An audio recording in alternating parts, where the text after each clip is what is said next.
Muy buenas, esto es No hay derecho, el lugar donde hablamos, evidentemente, de derecho. Yo soy Miguel Ángel Velarde, su humilde abogado de provincias. Puede que sea un simple hiperpollo de pueblo, pero sé cuándo tengo las de perder. ¿Cuánto tiempo, eh? Hacía tiempo que no aparecía yo por aquí.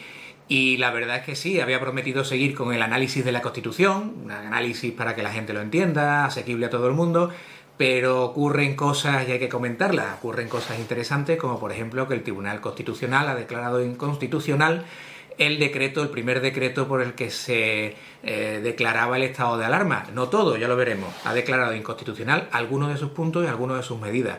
Y he decidido hacer un vídeo al respecto, primero porque la sentencia es muy interesante, muy polémica, tiene 4 votos particulares que en mi opinión habría que analizar también, pero que bueno, ya lo dejaremos para otro momento porque se me haría esto eterno. Pero además he tenido oportunidad estos días de leer críticas a favor y en contra de la sentencia que tienen algo en común todas. Ninguna se ha leído la sentencia. Todas esas críticas se basan básicamente en la oportunidad o no oportunidad política de esta sentencia. Es decir, críticas que no tienen ni puñetera idea para lo que sirve un tribunal constitucional, ni de lo que dice la sentencia, ni de lo que es un Estado de Derecho y, si me apuran, de una democracia. Por eso me he decidido a analizar un poco la sentencia, una cosa muy sencillita, que todo el mundo lo entienda, porque la sentencia es larga porque desgrana cada uno de sus argumentos de forma que todo el mundo pueda entenderlo, y eso necesita una explicación larga. Yo voy a intentar hacerlo corto, voy a intentar hacerlo sencillo, pero para ello tengo que hacer alguna explicación previa, alguna cuestión previa que debe de quedar clara y que es tan elemental que debería estudiarse en la escuela y no se hace. ¿Por qué no se hace? Porque normalmente se entiende que ciertas cosas los ciudadanos no tienen que saberlo, porque ¿para qué atormentar una mente ya atormentada? ¿Por qué atormentas a un alma ya de por sí atormentada? Y la explicación es la siguiente. El Estado de Derecho, y sobre todo la democracia, que es un tipo especial de Estado de Derecho, se basa en la total y absoluta desconfianza al poder. Así entre ustedes y yo, en que no hay nada tan terrible que pueda hacernos una potencia enemiga, un invasor o un grupo de bandidos que no pueda ser superado con creces por un gobierno. Entonces hay que ponerle controles a ese gobierno, una serie de controles que ya veremos cómo se establecen en la Constitución cuando lleguemos a ello. Entonces las constituciones clásicas, como la nuestra, se suelen dividir en 2 apartados, una declaración de derechos y una parte orgánica. En teoría, la declaración de derechos es para garantizar una serie de esferas del ciudadano, una serie de esferas de la persona, inherentes a esa persona, que no pueden ser tocadas por el poder, ni por el gobierno, ni por el legislador, al menos en sus elementos esenciales. Y la parte orgánica, que ya no sería de garantía del ciudadano, sino para ver cómo se organiza territorialmente el Estado, cómo se dividen los poderes, las competencias, cómo se controlan entre sí. Y hay un aspecto que no se suele explicar en derecho constitucional, porque yo creo que se da por sabido, se da como algo elemental y termina olvidándose, y es que esa parte orgánica también es una garantía del ciudadano. Realmente las constituciones, tanto en su declaración de derechos como en su parte orgánica, son 2 aspectos de las garantías del ciudadano frente al abuso del poder. ¿Por qué? Porque la declaración de derechos le dice al poder: usted no puede tocar esto. Esto pertenece a la vida de cada ciudadano y usted no puede restringirlo, no puede tocarlo, salvo, ya veremos a continuación, en una serie de circunstancias con una serie de razones. Y la parte orgánica lo que organiza es una serie de garantías, una serie de mecanismos precisamente para cumplir eso primero. Porque de nada sirve decir: usted no puede robarle sus bienes a un ciudadano o usted no puede impedirle profesar una religión, si después le damos todos los poderes al gobierno para poder impedírselo. Dicho de otro modo, coloquialmente, para que nos entendamos, si el gobierno es un perro peligroso que protege nuestra casa, pero nos puede devorar cuando él quiere, la declaración de derechos es el dueño diciéndole: perro malo, eso no se hace. Pero la parte orgánica es la cadena que sujeta al perro. Dicho lo cual, vamos con la sentencia. Para empezar, la sentencia se produce porque ha habido una demanda antes. Es decir, alguien le ha dicho al Tribunal Constitucional: oiga, que yo creo que esto no es constitucional, esto va en contra de la Constitución, porque si no el Tribunal Constitucional no se pronuncia. Si nadie le dice nada, ningún tribunal dice nada. Y una cosa importante, en esa demanda que inicia el procedimiento, no se pone en cuestión la existencia de unas circunstancias excepcionales que exigen que el gobierno tome unas medidas también excepcionales muy superiores a lo que normalmente sus poderes le facultarían. Tampoco pone en cuestión la necesidad de llevar a cabo o de poner en marcha uno de los estados de emergencia, entendiendo como tales los que establece la Constitución: estado de alarma, estado de excepción o estado de sitio. Lo que la demanda pone en cuestión, lo que la demanda dice, esto no está conforme a la Constitución, es una serie de medidas dentro de ese estado de alarma que no pueden ser tomadas mediante el estado de alarma, sino que se necesitan otros tipos de estados de emergencia muy superiores. Y ahora vamos a analizar lo que dice la sentencia. En primer lugar, la sentencia no entra a hacer valoraciones políticas. Como hemos dicho, si la demanda no cuestiona la circunstancia de excepcionalidad que facultaría al gobierno a tomar medidas excepcionales, pues la sentencia no cuestiona que esas circunstancias existen. Es decir, usted me dice que hay un estado de emergencia sanitaria, pues yo lo doy por válido. Si tanto el gobierno como ustedes me lo dan por bueno, yo no entro. Además, si tanto el gobierno como ustedes, demandantes, me dicen que eso exige una serie de medidas extraordinarias, yo tampoco lo pongo en duda. Pues habrá que tomar medidas extraordinarias. Eso no lo pongo en duda. Por lo tanto, que el gobierno acuda a uno de los estados de emergencia tampoco se pone en duda. Dejado esto claro, el tribunal recuerda una serie de principios que son no ya de primero de derecho, son de primero de ciudadanía. Es algo que debería saber un ciudadano desde que está en la escuela. En primer lugar, los estados de emergencia son herramientas excepcionales que permite el ordenamiento jurídico, la ley, a un gobierno en situaciones excepcionales. Lo que quiere decir que si existen esa herramienta, no se puede permitir que el gobierno se salte la ley, se salte el ordenamiento jurídico con la excusa de la existencia de situaciones excepcionales. No, oiga usted, tiene esa herramienta. No me vale que se salte la ley. Cumpla la ley porque la ley le permite esas herramientas. Conclusión. Ninguna situación de emergencia faculta a un gobierno a saltarse la ley. La ley entendida en el sentido amplio de ordenamiento jurídico, es decir, la Constitución y las leyes. Ninguna situación de extrema necesidad, por excepcional que sea, le permite a un gobierno infringir la Constitución. Y mucho más básico, ningún interés general, ninguna consideración de interés general puede sobreponerse a los derechos fundamentales más allá de lo que la ley le permita. La ley ya permite y establece una serie de circunstancias en las que el interés general está por encima, en cierto grado y en ciertas circunstancias, de ciertos derechos fundamentales. Fuera de ese marco no existe ninguna excusa para poner ningún interés general o los intereses generales en abstracto por encima de los derechos fundamentales, porque ya existe un marco para hacer esas consideraciones. Por lo tanto, lo que hace el tribunal es, dejando claro esos principios generales, establecer cuál es la discusión. La discusión es, esa serie de puntos que el demandante dice que no son constitucionales, ¿caben dentro de un estado de alarma? Pues lo que hace el Tribunal Constitucional es empezar a analizar cuál es la diferencia entre el estado de alarma y el estado de excepción. El estado de sitio lo deja al margen porque evidentemente aquí no estamos en un estado de sitio. Y lo primero que dice es, para distinguir entre uno u otro estado de emergencia, no se puede distinguir por el tipo de emergencia, porque en la Constitución no deja claro qué tipo de emergencia cabe en uno y qué tipo de emergencia cabe en otro. Y además, la ley orgánica que desarrolla esos estados de emergencia se limita a dar una serie de ejemplos. De hecho, nos da un número clausus. Este y este para el estado de alarma. Este y este para el estado de excepción. No, da una serie de ejemplos abiertos de cuándo cabe el estado de alarma. Cabe entender, como se ha dicho en algunas ocasiones, que el estado de alarma cabe para los desastres naturales y el estado de excepción para los desastres sociales o militares y tal, ¿no? Pues desde determinado punto de vista podría entenderse eso. De hecho, es lo que entienden la mayoría de los votos particulares que hay de los magistrados que no están de acuerdo con esta sentencia. Pero lo que dice el Tribunal Constitucional es que no. Ni en la Constitución ni en la ley orgánica establece unas circunstancias para lo que cabe uno u otro estado. No. Lo que me dice son una serie de ejemplos en los que podría caber. Entonces no podemos establecer eso como un criterio porque no lo deja claro. Estamos hablando de circunstancias excepcionales y lo vamos a dejar a la interpretación un poco posterior. Entonces, ¿cómo podemos distinguir uno u otro? ¿Dónde cabe uno u otro? ¿Cuándo cabe entonces un estado u otro? ¿Alarma o excepción? Pues lo que dice el Tribunal Constitucional es que ambos estados se diferencian en dos cosas. En el grado de limitación de los derechos que permite uno y otro, y en el control parlamentario de esos dos estados. Me explico, no se me asusten. En primer lugar, hablando del control sobre las medidas que establece el gobierno. El estado de alarma lo decide el gobierno, y lo decide el gobierno por su cuenta. y lo establece por su cuenta mediante Real Decreto. Ahora después tiene que dar parte al Congreso para que lo controle y además si lo quiere ampliar tiene que pedir autorización al Congreso. En cambio, el estado de excepción es diferente. El gobierno tiene que pedirle al Congreso que establezca el estado de excepción y es el Congreso el que lo establece. La diferencia es abismal.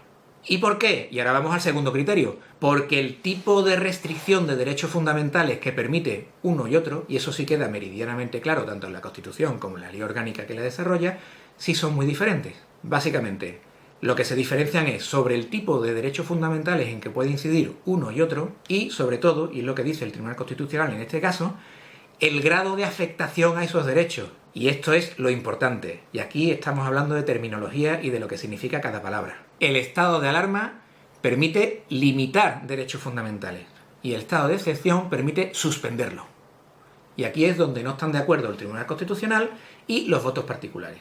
Y aquí yo creo que tiene razón el Tribunal Constitucional porque de lo contrario le estaríamos dando al gobierno la facultad de entender lo que él quiera de la Constitución y de las palabras independientemente de lo que ponga escrita en esa Constitución. Es decir, de estar de acuerdo con los votos particulares estaríamos dándole al gobierno la facultad de aceptar o no lo que ponga escrito en la Constitución y las leyes en función de lo que a él le parezca que necesita. ¿Qué entiende el Tribunal Constitucional como diferencia entre limitación y suspensión? Hay una diferencia sutil, pero hay una diferencia. Los derechos fundamentales tienen un contenido mínimo, un contenido esencial, un núcleo duro. Depende de la sentencia, se le ha llamado de una forma o de otra, ¿no?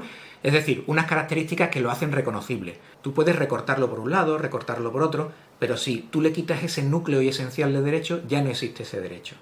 Cuando tú limitas los derechos fundamentales, tú lo que puedes hacer es recortar mucho incluso ese núcleo duro, incluso esa parte elemental del derecho, pero nunca suprimirlo. Siempre tiene que existir una parte de ese derecho que se reconozca como tal, ¿no? Cuando tú suspendes el derecho fundamental, ese derecho deja de existir momentáneamente, durante el tiempo que dure el estado de excepción. Y lo que dice el Tribunal Constitucional es que el estado de alarma puede limitar, aunque sea de forma muy grave y muy potente, ese derecho, pero nunca suspenderlo. Porque así lo dice expresamente la Constitución. Limitación es recortarlo, aunque sea mucho, pero dejándolo reconocible, y suspenderlo es que deja de existir durante el tiempo en que el gobierno, en su caso las Cortes, lo decidan. Resumiendo, el estado de alarma puede limitar un derecho, pero ese derecho sigue existiendo, aunque sea muy recortadito, muy pequeñito. El estado de excepción puede eliminar ese derecho durante un tiempo. Y por eso, en el estado de alarma se exige un control que, aunque fuerte, mucho menos grave que en el estado de excepción.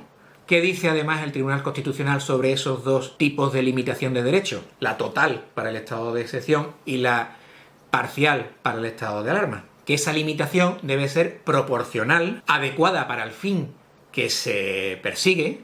Oiga, es que para que, como hay una inundación, voy a suspender el derecho a un juicio con todas las garantías. No, verá usted. Eso no es adecuado al fin, ¿no? Y además que no haya otras medidas igual de eficaces pero menos lesivas para los derechos fundamentales. ¿Qué ocurre con estos otros requisitos? Pues que ni siquiera entra a valorarlos el Tribunal Constitucional porque, en primer lugar, no los pone en duda el demandante. Es decir, el demandante no dice que no haya que haber encerrado a la gente. El demandante dice que el gobierno por sí solo no podía encerrar a la gente decretando el estado de alarma. El Tribunal Constitucional lo que dice, no entro a ver si la medida es proporcional, no entro a ver si hay otras medidas menos limitadoras de derechos para conseguir ese fin, porque ya con el texto de la Constitución en la mano, con lo que dice la Constitución y con lo que dice la ley orgánica que la desarrolla, un gobierno, mediante un Real Decreto, estableciendo un estado de alarma, no puede suspender derechos fundamentales. Puede limitarlo, pero no suspenderlo. Y como aquí ha habido una suspensión de derechos, inconstitucional. Punto. No entro a ver lo demás, porque además lo demás no se discute. ¿Y por qué entiende el Tribunal Constitucional que esos derechos están suspendidos? Porque lo que dice el decreto es, usted no puede salir a la calle ni deambular libremente por la calle, salvo una serie de excepciones muy puntuales. Oiga, usted me está suspendiendo el derecho. Me da una serie de excepciones, pero me lo está suspendiendo, eliminando. Segundo, usted tiene que quedarse en su domicilio. ¿Y cuál es su domicilio? Pues su domicilio es el que fuese antes de la declaración de estado de alarma. Oiga, yo tengo derecho a establecer libremente mi domicilio en el territorio nacional. No, usted a partir de ahora no. Mientras dure el estado de alarma, su domicilio es el que yo le diga, que es el que tenía antes del estado de alarma. Y eso no es una limitación de derecho, eso es una supresión del derecho a establecer libremente tu domicilio. ¿Qué dice el Tribunal Constitucional? esos dos puntos, la limitación del derecho de circulación y la limitación del establecimiento del domicilio, son inconstitucionales, porque para hacer eso necesitarías haber aprobado un estado de excepción. ¿Qué ocurre respecto del resto de medidas? Que lo que el Tribunal Constitucional dice, vamos a analizarlas. Sí, usted puede salir a la calle para manifestarse, porque el derecho de manifestación no está limitado. Esto es muy discutible. Evidentemente nadie iba a salir por si le multaban. Pero en teoría a usted no le podían prohibir salir a la calle para manifestarse. A usted no le podían prohibir salir a la calle para participar en un mitin político. Porque eso no estaba expresamente prohibido. Y ahí está bastante traído de los pelos esa argumentación del Tribunal Constitucional. Porque evidentemente nadie iba a hacerlo porque le tenían prohibido salir a la calle. Pero bueno. Y sobre el derecho de educación, lo que dice el Tribunal Constitucional es que a usted no le limitan el derecho a libre educación. A usted lo que le limitan es a acudir a los centros de enseñanza en unas determinadas circunstancias. Pero eso no impide que usted eduque a sus hijos de la forma que usted quiera, ¿no? ¿Que es una limitación de los derechos? Sí, pero no es una supresión del derecho. Esa es la diferencia. Igual ocurre con el cierre de determinados establecimientos mercantiles o profesionales. A usted no le han cerrado todos los establecimientos profesionales o mercantiles, sino algunos que se consideren contrarios a la salud pública.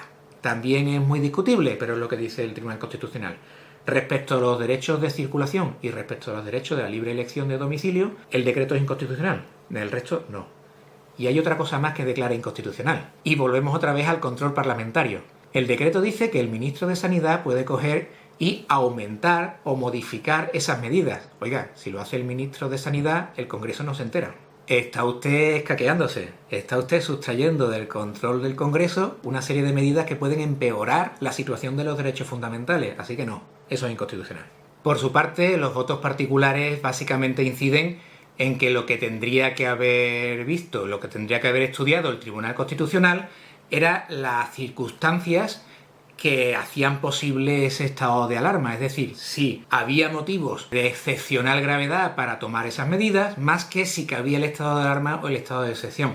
Sobre eso se pronuncia también el Tribunal Constitucional diciendo que eso dejaría vacía la parte de la Constitución que diferencia entre los estados de emergencia, que si lo dice la Constitución es por algo, no se puede dejar en manos del gobierno o de sus posteriores intérpretes el decir, tampoco es importante, vamos a olvidarnos de esto que dice porque lo importante es lo que pase en la práctica.